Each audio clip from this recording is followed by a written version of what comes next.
Base ज्ञान अकादमी में आपका स्वागत है। मैं उपस्थित हूँ आपके समक्ष कक्षा 10 हिंदी काव्य के साथ। आइए मैं शुरू करता हूँ। कवि तुलसीदास, इनकी कविता है वन पथ पर। पुरते निकसी रघुवीर बधू, धर धीर दये मग में डग द्वय। झल की भरी भाल कनी जल की, पुट सूख गए मधुराधर वै। फिर बूझती है चलनो अब केतिक, पर्ण कुटी करी हो कित है। तिय की लखिया तुरता अखिया, तिय की लखी है। तिय की लखिया तुरता पिय की, अखिया अति चारु चली जल च्वय। संदर्भ देखिए। प्रस्तुत पद्यांश हमारी पाठ्य पुस्तक हिंदी 10 वन पथ पर नामक शीर्षक से उद्धृत है। इसके रचयिता कवि तुलसीदास जी हैं। आइए इसकी व्याख्या देखते हैं। पुरते निकसी रघुवीर बधू, यहाँ से राम लक्ष्मण और सीता अयोध्या से निकलकर वन मार्ग पर थोड़ा आगे ही चले थे।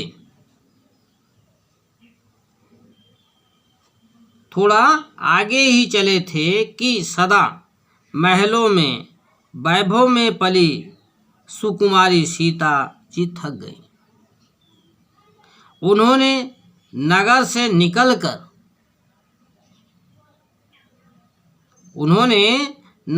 निकलकर वन पथ पर बड़े धीरज के साथ 2 ही कदम रखे थे कि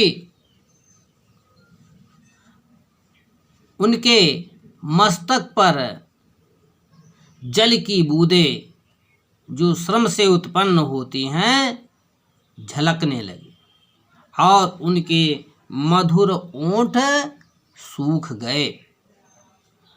पुनः वे पूछती हैं कि अब कितना चलना है और अपनी पट्टे की कुटी आप कहाँ बनाओगे। तिय की लखिया तुरता पी की, इस तरह से सीता की व्याकुलता को देख करके उनके प्रीतम रामचंद्र की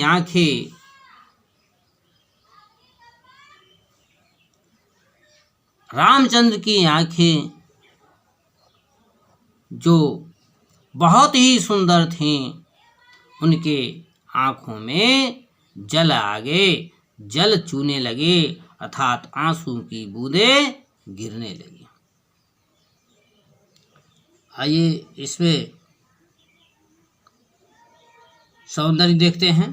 काव्यगत सौंदर्य में भाषा मधुर है, शैली मुक्तक है और छंद सवाया है, रस करुण है। अलंकार में अनुप्रास और स्वाभाविक उक्ति है।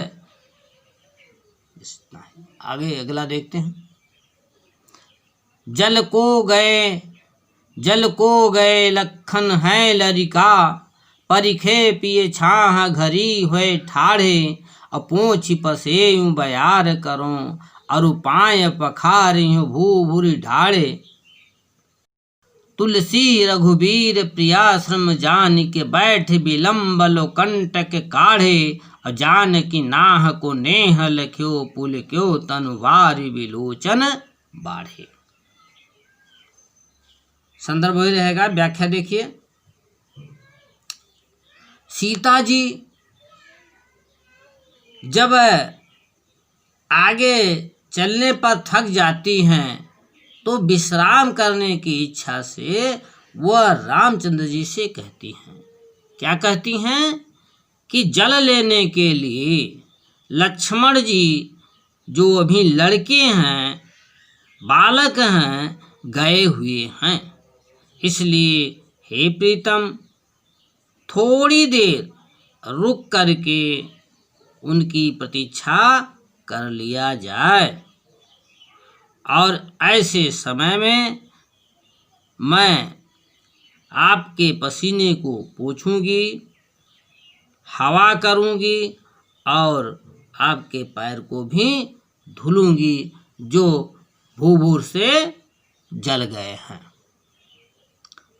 तुलसीदास जी कहते हैं कि रामचंद्र जी, प्रीतम रामचंद्र जी सीता की थकावट को जान करके वे बैठ करके देर तक कांटा काटते रहते हैं।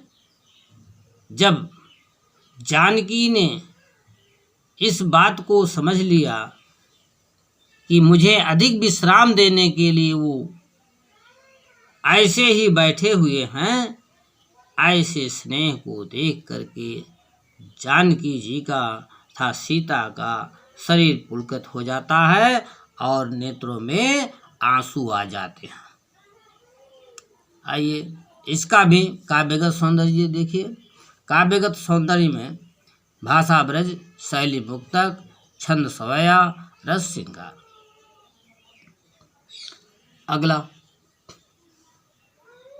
तीसरा, रानी में जानी जानी महा पविपाहन हूते कठोर ही यो है, राजहु काज काज न जानो कहो तिये को जिनी कान की यो है, ऐसी ये मनोहर मूरत ये बिछुरे कैसे प्रीतम लोग जियो है, आखिन में सखी राखी बे जोग इन्हें किमी कै बनवास दियो है। इसकी व्याख्या देखिए। रानी में जानी अजानी महा, जब राम सीता लक्ष्मण एक गांव के पास से जा रहे होते हैं, उस समय उस गांव की औरतें आपस में चर्चा करती हैं। एक औरत, एक सहेली दूसरे सहेली से कहती है, हे सखी, मैं जान गई हूँ कि रानी ने कोमल शरीर वाले इन राजकुमारों को वनवास दिया है, वह बड़ी ही अज्ञानी है और उसका हृदय भी पत्थर की भांति कठोर है, और राजा ने भी इन्हें वनवास देते समय अच्छे बुरे का विचार नहीं किया, बल्कि अपने स्त्री का कहना मानकर उन्हें वनवास दे दिया। ऐसी मन को हरण करने वाली मूर्तियों के बिछुड़ जाने पर पता नहीं इनके प्रेमी जन कैसे जीवित रह रहे होंगे। पुनः कहती है, हे सखी, ये राजकुमार तो आंखों में रखने योग्य हैं, भला वो कौन ऐसा है जो इतना निष्ठुर है और इन्हें वनवास दिया हुआ है। आगे आइए देखते हैं चौथा।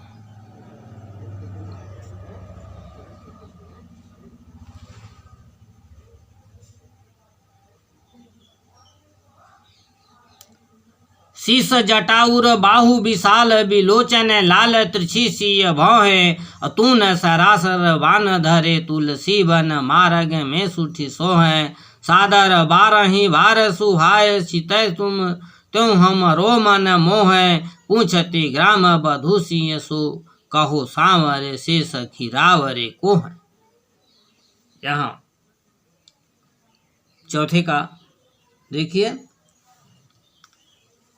शीस जटा उर बाहु विशाल, एक सखी सीता से पूछती है कि हे सखी,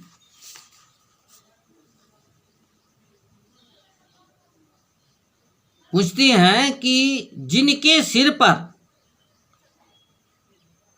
जिनके सिर पर जटाएं हैं, जिनकी भुजाएं और वक्षस्थल विशाल हैं, जिनकी आंखें लाल हैं, जिनकी भौहें तिरछी हैं, जिन्होंने तरकस धनुष बाण संभाल रखे हैं, जो वन के रास्ते में भली प्रकार सुशोभित हो रहे हैं, तथा जो बार बार आदर और चाव के साथ तुम्हारी ओर देखते हैं, ऐसे देखते हुए भी वो हमारे मन को भी मोह रहे हैं।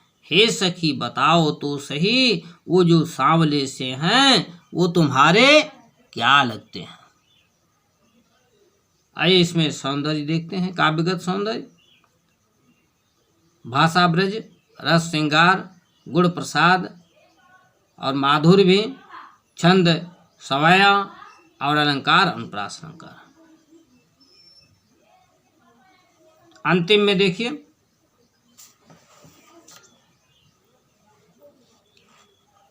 सुनी बैन सुधारस साने,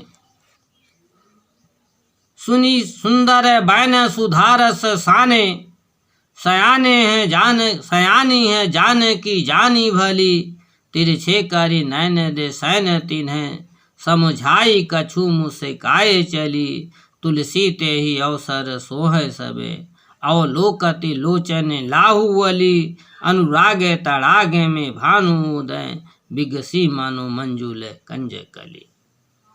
यहाँ देखिए व्याख्या। राम बधू ने राम के विषय में जब सीता जी से पूछा कि ये सांवले से तुम्हारे क्या लगते हैं, तो ग्राम के बधुओं के अमृत से परिपूर्ण वचनों को सुनकर, बैन सुधार साने, अमृत से परिपूर्ण वचनों को सुनकर चतुर सीता जी उनकी मनोभावनाओं को समझ जाती हैं। सीता जी ने उनके प्रश्न का उत्तर अपनी मुस्कुराहट तथा संकेत भरी तिरछी दृष्टि से ही दे दिया। उन्हें मुख से कुछ बोलने की आवश्यकता नहीं पड़ी। उन्होंने जो स्त्री लज्जा है उसके मर्यादा के अनुरूप ही ध्यान में रखकर संकेत से ही इस विषय में बता दिया कि राम उनके पति हैं। तुलसीदास जी कहते हैं कि सीता जी के संकेत को समझकर सभी सखियां राम के सौंदर्य को एकटक देखती हुई अपने नेत्रों का लाभ प्राप्त करने लगती हैं। उस समय ऐसा प्रतीत होता है मानो प्रेम के सरोवर में राम रूपी सूर्य का उदय हो गया हो और ग्राम बधुओं के नेत्र रूपी कमल की सुंदर कलियां विकसित हो गई हों। इसमें काव्यगत सौंदर्य, भाषा ब्रज है, शैली चित्रात्मक है, छंद सवया, रस श्रृंगार, अलंकार रूपक, उत्प्रेक्षा और अनुप्रास। धन्यवाद।